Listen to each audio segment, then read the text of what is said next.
November 9th, 1799. Napoleon, his officers, and his small army surrounding Saint-Cloud were growing impatient. With each passing hour of debate, insecurity grew.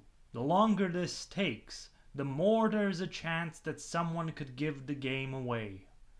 And that was exactly what the Jacobins in the legislatures were planning.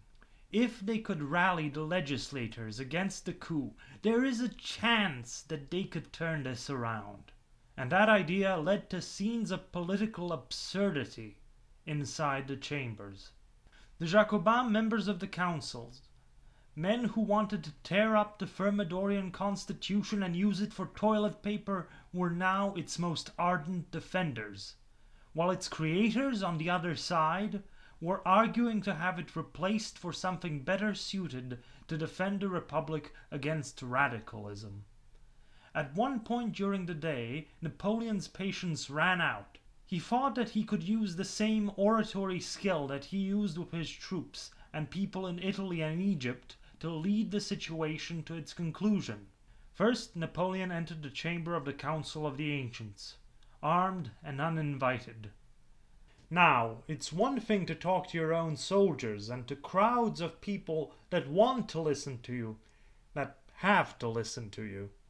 It's another to walk into a room full of your legal superiors who neither want nor have to listen to you. And Napoleon cracked under the performing pressure. As soon as he entered, the opposition in the Ancients launched rhetorical volley after rhetorical volley against him, accusing him of trying to undermine the Republic and the Constitution. He tried to fire back, but his rhetoric of blaming politicians fell flat. It also didn't help that he started stammering. Soon enough, to the relief of his supporters, Napoleon left. He decided to try his luck in the younger, less haughty crowd of the Council of 500, where his brother Lucien was in command. Again he entered armed and uninvited, and the opposition roared, "Death to the tyrant! Down with dictators!" And they swarmed Napoleon in the chamber. A group of officers and soldiers tried to protect Napoleon, but it didn't stop one large representative picking the general up and screaming into his face. The officers and soldiers got the stunned Napoleon out of the chamber. As soon as they left the chamber, the representatives started to debate a motion on declaring Napoleon Bonaparte an outlaw and traitor, and Lucien was powerless to stop it. He ran outside after his brother.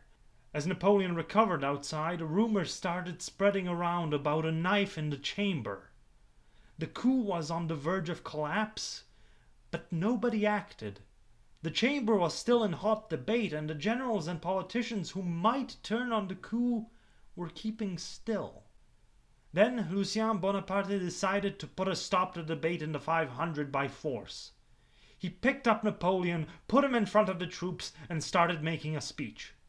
"Citizen soldiers, the president of the Council of 500 tells you that a majority of our representatives are now being held hostage by a small group of representative traitors armed with knives, undoubtedly paid by the English. If these men are not stopped, they will reintroduce terror and cut off the heads of some of the most necessary men for our fatherland. In the name of the people, I entrust you warriors with the task of liberating our representatives." Then Lucien pulled out a sword and pointed it at Napoleon. "I swear that I will stab my own brother through the heart if he ever endangered the liberty of Frenchmen." Within moments, drums started sounding, and General Murat led the soldiers in to clear out the chambers. As the soldiers entered the chambers, everybody started running away. Luckily for the coup, nobody was willing to become a martyr for the cause today, so the new regime did not have French Republican blood on its hands.